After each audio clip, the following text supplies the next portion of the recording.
Thank you for joining us today to hear about the coordinated efforts by law enforcement at the city, state, and federal levels to prevent attacks on the Jewish community this past weekend. Teamwork, something that the mayor has been stressing since day one of this administration. Can you imagine what we can accomplish if we work together as a team? Today, you are seeing an example of that teamwork. Multiple entities coming together in a short period of time to coordinate, communicate, develop, and implement a plan that saved lives. Teamwork. I'd like to start by thanking all of those standing behind us today, including representatives from the NYPD, State Police, the FBI, the Joint Terrorism Task Force, the MTA Police Department, the Manhattan District Attorney's Office, the Office of the Prevention of Hate Crimes, and the Community Security Initiative, as well as numerous Jewish organizations, including the United Jewish Association, Federation of New York, Central Hatzolah, and the Flatbush Shore Patrol Safety Patrol. We also have several religious leaders from the Jewish community here, including New York City Council member Eric Adams, who is the head of the New York City Council Jewish Caucus. We have Rabbi Leibowitz, Rabbi Steinmetz, Rabbi Mirochnik, Rabbi Rothman, Rabbi Fink, Rabbi Tessa, Rabbi Ines, and Rabbi Bernard Freilich. Without further delay, I'd like to introduce the Mayor of the City of New York, Mayor Eric Adams. Thank you, Deputy Mayor. And I too join. I'm not as tall as you, so I'm going to move the stand over. I too join the Deputy Mayor in acknowledging the work of our partners this past weekend. Both the police commissioner and I were notified of a credible threat on Jewish New Yorkers and immediately communicated with our teams to take appropriate action. The potential attack on Jewish New Yorkers, because of that coordination, was averted. It was due to the heroic actions of the MTA Police Department, Officers Ryan Fackner and Officer Connor Calasurdo. Both responded appropriately based on the information that was disseminated. And the dedicated efforts of the men and women who we are here today, the leadership is represented throughout those who are standing by.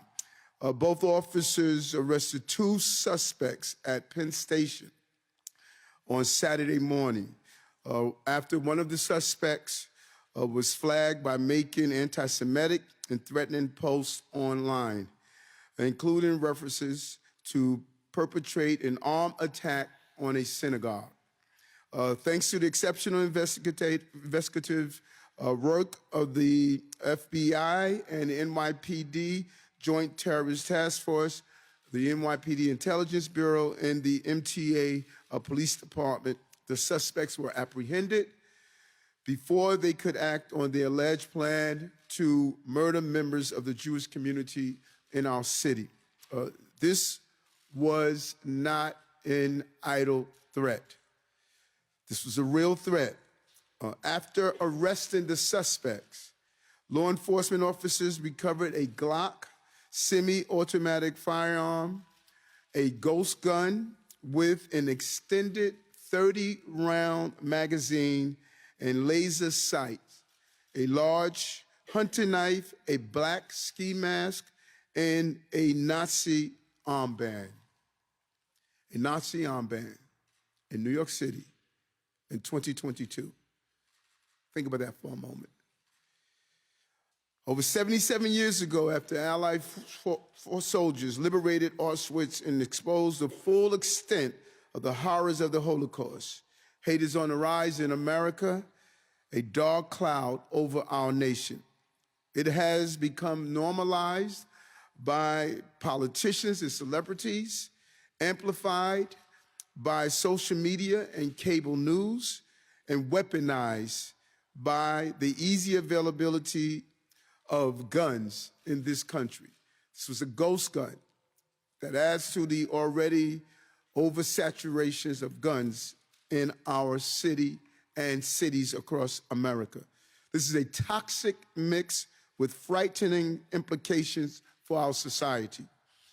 From the massacre of black shoppers in Buffalo to the killings at an LGBTQ plus nightclub in Colorado Springs over the weekend, we see communications and communities across the nation being targeted for their race, their beliefs, and their way of life. This hate cannot be allowed to take hold and build and gain further ground.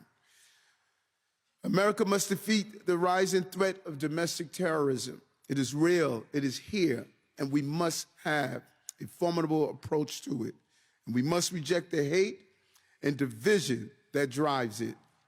This time, thanks to thorough coordination between multiple agencies at numerous levels of government, we were able to avert this threat.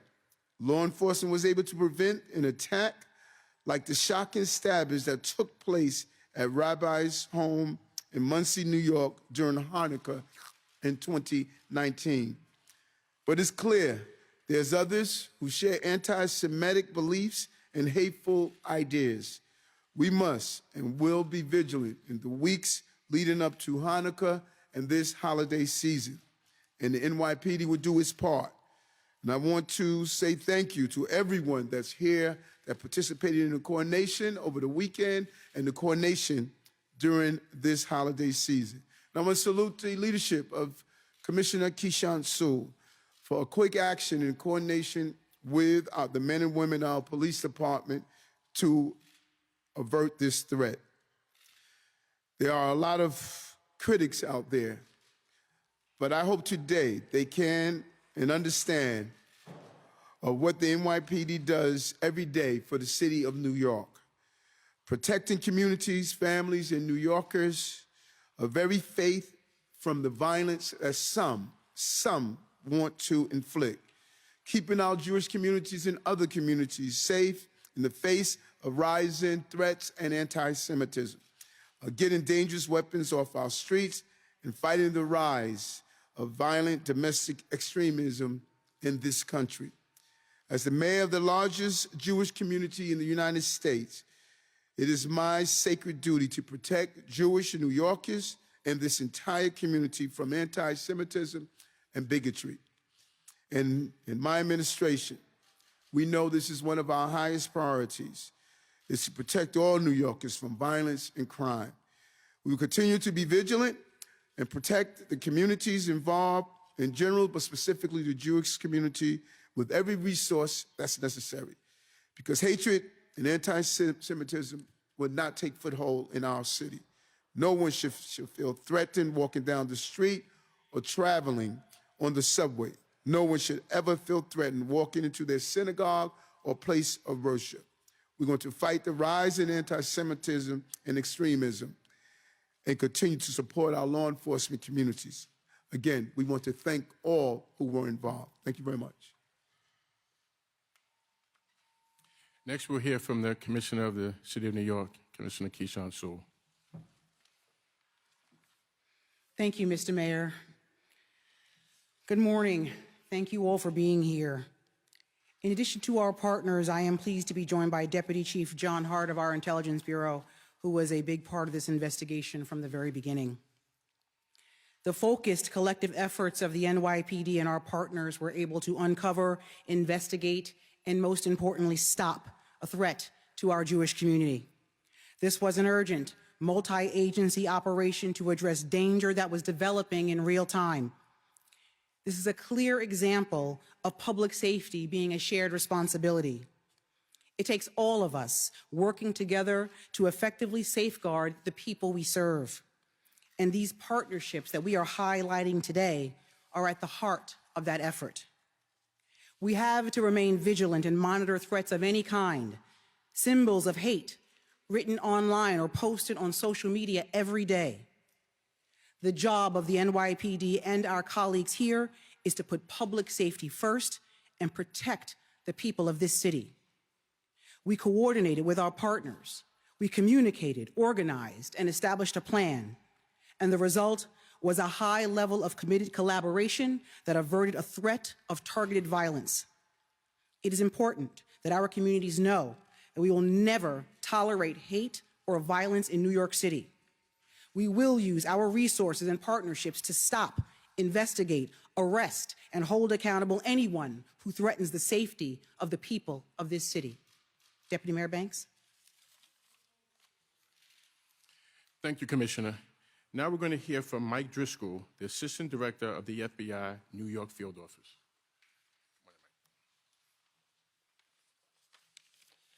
Good morning. Thank you all for coming. I appreciate the invitation from the Mayor's Office and the Police Commissioner to speak to all of you today.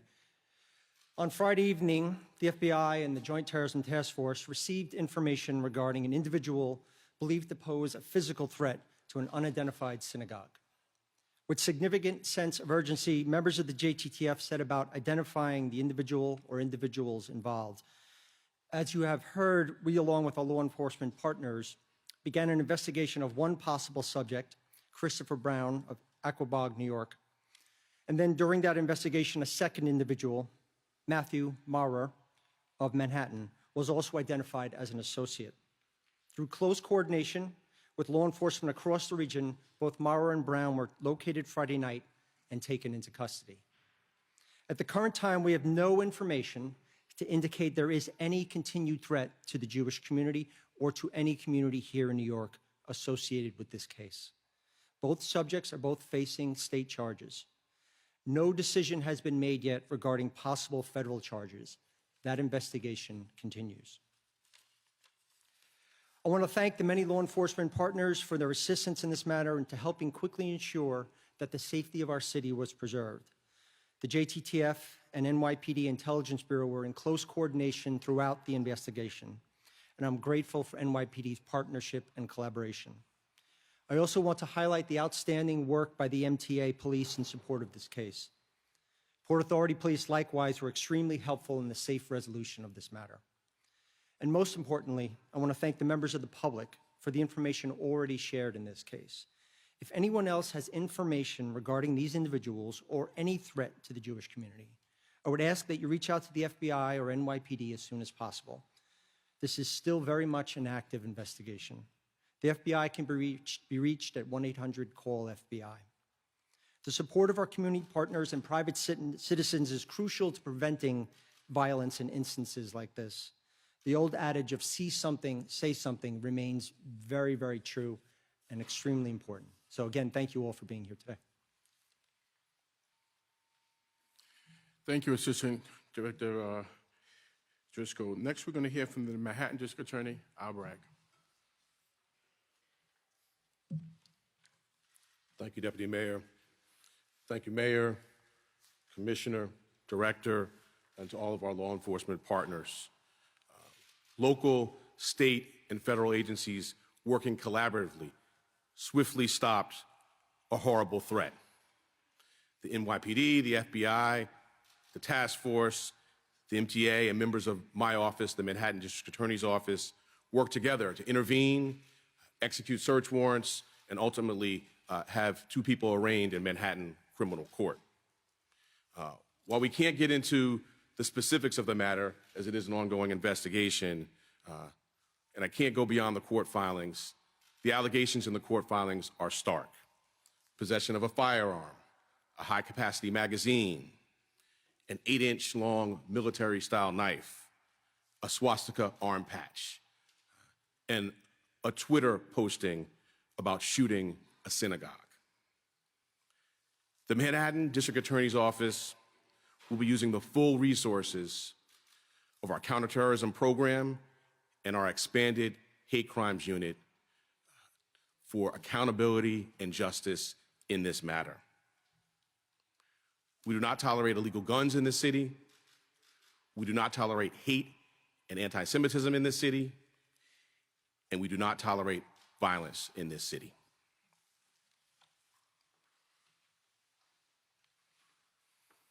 Thank you, District Attorney. Next, we're going to hear from the CEO of the MTA, Jano Lieber.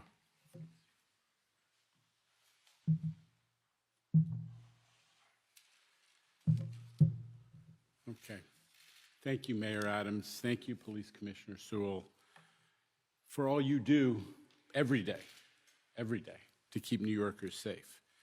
And to our MTA men of the hour, MTA PD officers Ryan Fackner and Connor Colasurdo, two dangerous, hateful individuals, are now in custody because of you and your quick action on the intel developed by the JTTF and the NYPD. The story could have ended in tragedy, but thankfully did not.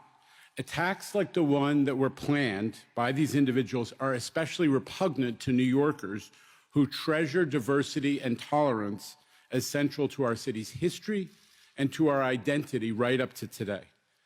And this is a little personal for me.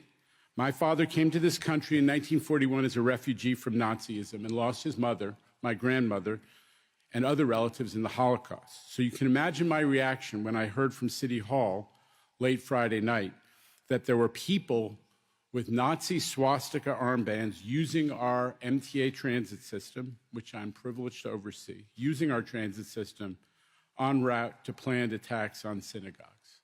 Imagine. Thank goodness the law enforcement agencies represented here today are among the very best at intelligence gathering. And thank goodness they've already developed incredibly effective procedures for coordinating action on intelligence. This is how it should be. Agencies working together smoothly to keep New Yorkers safe.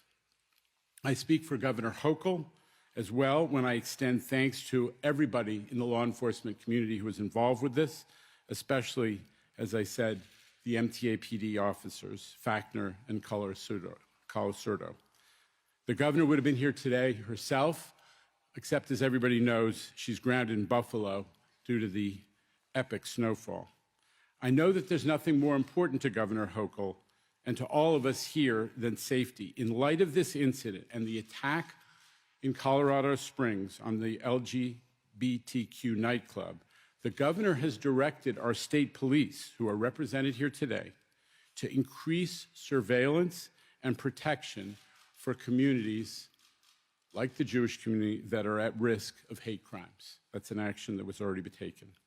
We will continue to work closely with our partners at the NYPD, the state police, and all local and federal law enforcement to keep our people safe. The MTA has never had a better relationship with City Hall and Albany, and that's because of the leadership at the top, Mayor Adams. Thank you and your police department for everything you are doing to keep New Yorkers safe.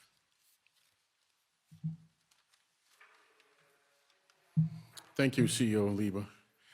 Our final two speakers represent our Jewish community who were very vital in stopping this potential attack. First, we'll hear from Eric Goldstein, the CEO of the United Jewish Association, Federation of New York. Thank you very much, Deputy Mayor. And let me begin by thanking Mayor Adams. The Jewish community could not have a better friend.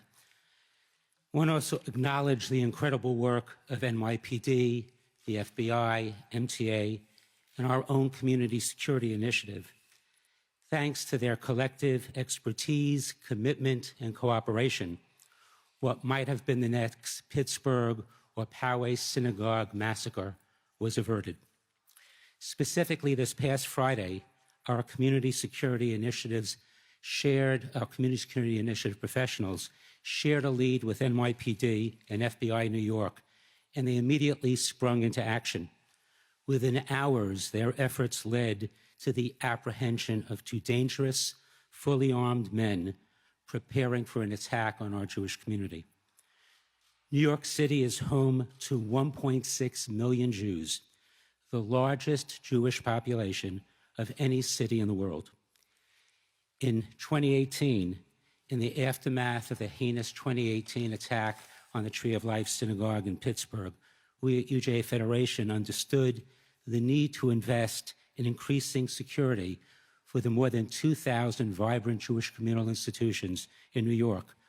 We launched the Community Security Initiative, with JCRC New York, headed by Mitch Silber, the former head of NYPD Intelligence. Mitch and his now 12-person team spend every waking moment working across the community to ensure our safety. And they work hand in hand with the volunteers at CSS and our friends at ADL in this critical work. Just this past Saturday, the director of the FBI said that the Jewish community is under threat, quote, from all sides, and that they, quote, desperately need further support from law enforcement, declaring that addressing growing anti-Semitism is a national priority. Here in New York, we need to ensure that everything possible is being done to address the rising threat. That means every element of city and state government working in coordination, from intelligence and prevention to arrest and prosecution. But let me be clear, the Jewish community of New York will continue to live proudly Jewish lives. We're immensely proud to live in this great city of New York, and will remain vigilant and undaunted as we work together in the weeks and months ahead to do all we can to ensure that anti-Semitism and hate have no home in New York. And again, thank you, Mayor Adams, for your incredible work. Finally, we will hear from Stephen Weil from the Flatbush Showroom Safety Patrol, which was vital in getting the word out during Shabbat about these two suspects. Good morning. Thank you all for coming. Just two quick points I want to make. The first is that when we talk about teamwork with the community, the teamwork did not start this Saturday night. This teamwork did not start a week ago or 2 weeks ago. Probably a week after the mayor took office, he came to Brooklyn, he sat down with us, he sat down with Hatzalah, he sat down with Shomrim, and he has a deep understanding of what we do, and he definitely reached his hand out and said, any help that we will need at all, at any time, he will make every resource available. And we've had many, many anti-Semitic attacks that have happened. Not everything hits the news, but in each case, somebody from the mayor's office was involved, gave us guidance, the police department got involved, and this is an unprecedented relationship that we have right now with the mayor's office, the Jewish community, and the police department, and the information that flows is incredible that we can get such sensitive information and that they can have the trust in us to relay that to the community in a calm manner and a professional manner. My second point, which is just to talk about the actual incident, on Friday night I got a call from the inspector, Richie Taylor, and he advised me that there was a credible threat to the community. Within minutes, we came up with a plan that we were going to implement at 6 a.m. just in case. We didn't want to alarm the community, but we put a plan in place where hundreds of trained volunteers would reach all the synagogues and all the houses of worship in the areas and warn them. But we waited because we figured the agencies that are standing right here know who the perps are, know who these suspects are, and hopefully they will apprehend them by then and we would avoid alarming the community. And that's exactly what happened. So I just want to say thank you again to the mayor and to the police department for all their support. And we consider ourselves eyes and ears of the police department. We get a lot of sensitive information which we pass on. And this teamwork is really what makes New York a special place. Thank you.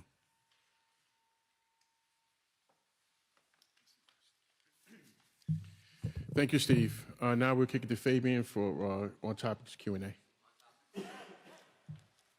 And we just want to just keep in mind this is an active investigation, and so we're not going to go into the details of any investigation. And my staff just updated me. The gun that we had was a hidden serial number, but it wasn't a ghost gun. Let's open for any on-topic. Take a few on-topics. Governor Kathy Hochul says that she's providing resources to communities to help combat any potential threats like state police. Are you guys working with her, and what does that look like here in New York City? Complete coordination with the governor's office. As we stated throughout the year, she has been an amazing partner. identifying the resources we need to combat all forms of violence. You know, thus far this year, we've removed over 6,500 guns off the street. This is one of them. This was a fully loaded gun. And so it's imperative that whatever resources we need, we communicate with the state police, and she has been forthcoming in making sure we receive those resources. Do you have a specific number, though, like a specific number of state police who are here in the city to help with that? Any given day, you see them on taking the pressure off our New York City police personnel at the highways, dealing with other forms of law enforcement, and so the numbers could vary on who's exactly assigned in the New York City area. Could you walk us through the timing of when you received the tip, when you were contacted, and when the two men were apprehended and arrested? I was notified immediately by the chief of the department, the FBI immediately when they determined that the threat was credible. It was sensitive information. They immediately notified our agencies, and both the police commissioner and I were notified immediately, and the police commissioner directed the deployment of police personnel. Our number one priority was to apprehend the suspects as quick as possible. So it was probably, you know, sometimes I didn't see my exact watch. It could have been probably 15, 20 minutes after the NYPD was notified. It was immediately after. It was during the evening hours. I know we were out at different events.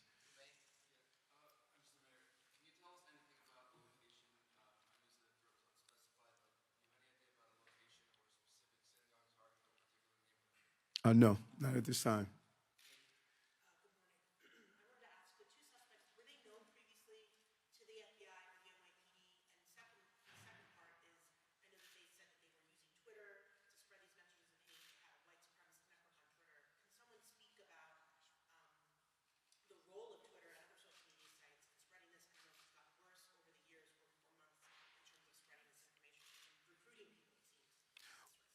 Well, we're not going to go into if the individuals were known or not known. As the FBI and the DA office stated, it's still an active investigation, and we don't want to do anything that's going to jeopardize that. But we will respond to the role of social media. We've talked about this often. The social media must become more responsible in the spreading of hate and organizing and allowing their platforms to be used as an organizing tool. We saw what happened in Buffalo. The individual involved was radicalized not by his parents, not by his family. They were radicalized by this new community that is really giving life through social media. And it is time for social media to come to the table and reckon with the role that social media unintentionally is playing in the spreading of hate and organizing. People are using their platform to organize these hate campaigns.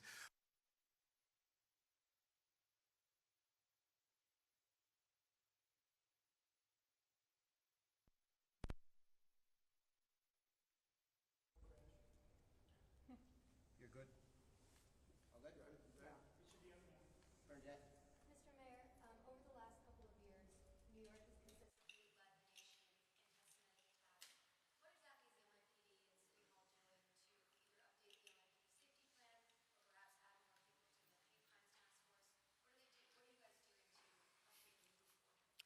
Well, what we're doing is what we did today, and that's why we're here. It's coordination. And dealing with specifically anti-Semitism is not just a law enforcement issue. We need to stop the feeders of anti-Semitism. That is why we've partnered with the ADL and other organizations, the Anti-Defamation League and other organizations, to say, how do we create environments where hate cannot grow in our cities? We're doing it in the Department of Education.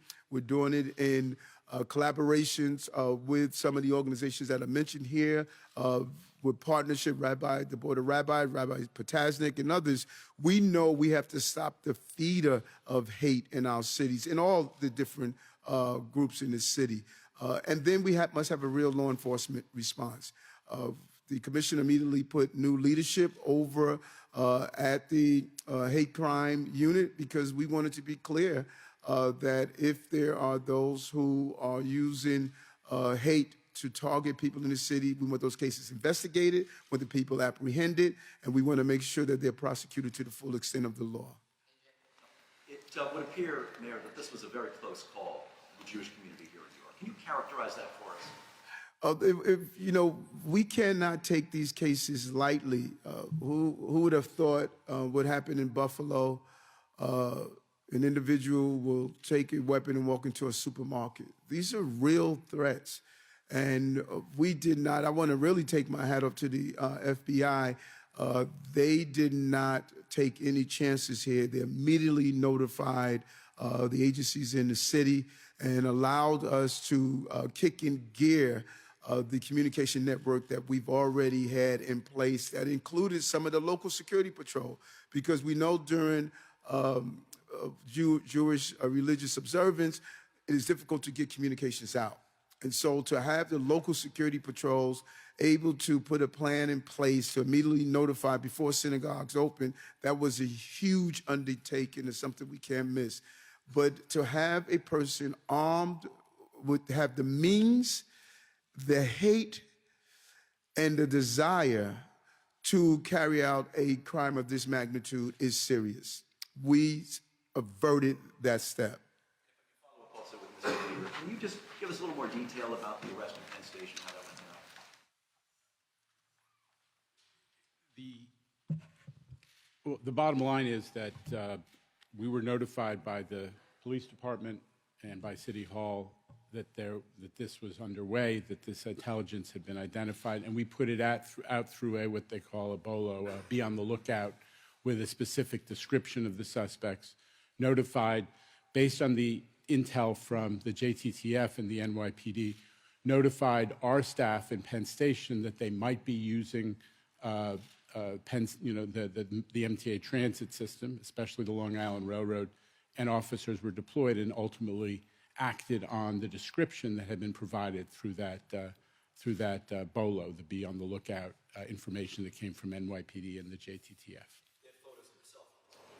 Yeah, they had full descriptions, and they were able to identify them from what they'd received from the other law enforcement.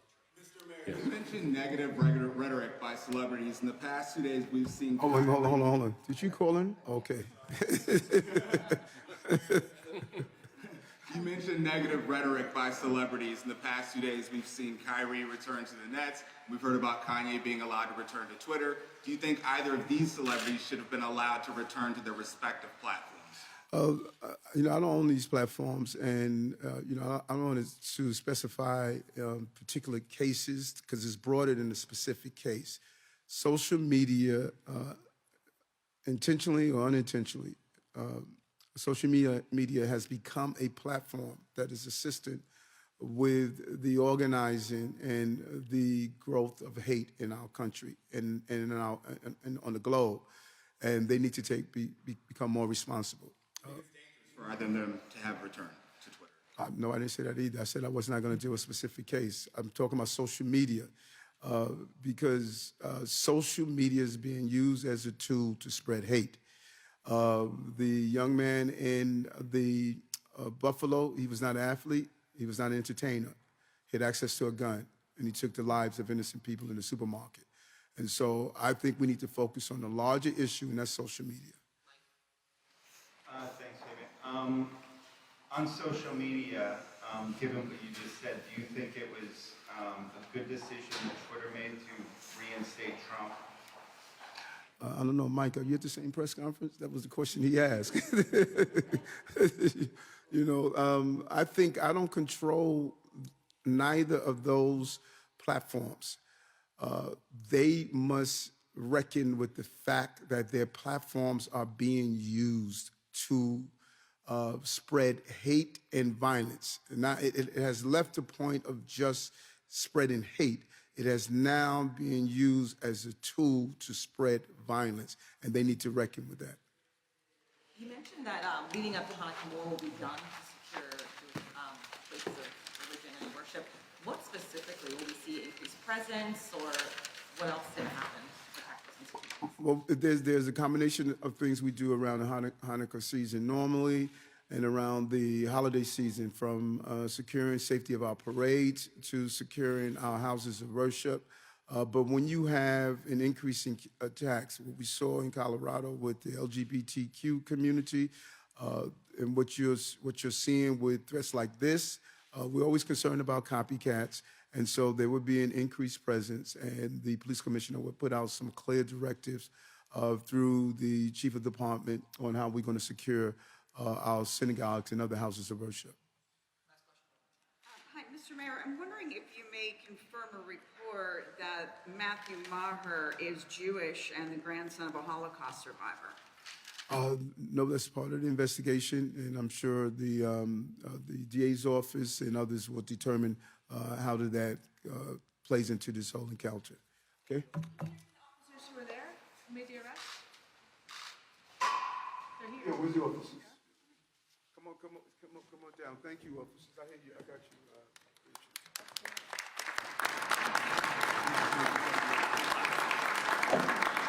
How you doing? Thank you.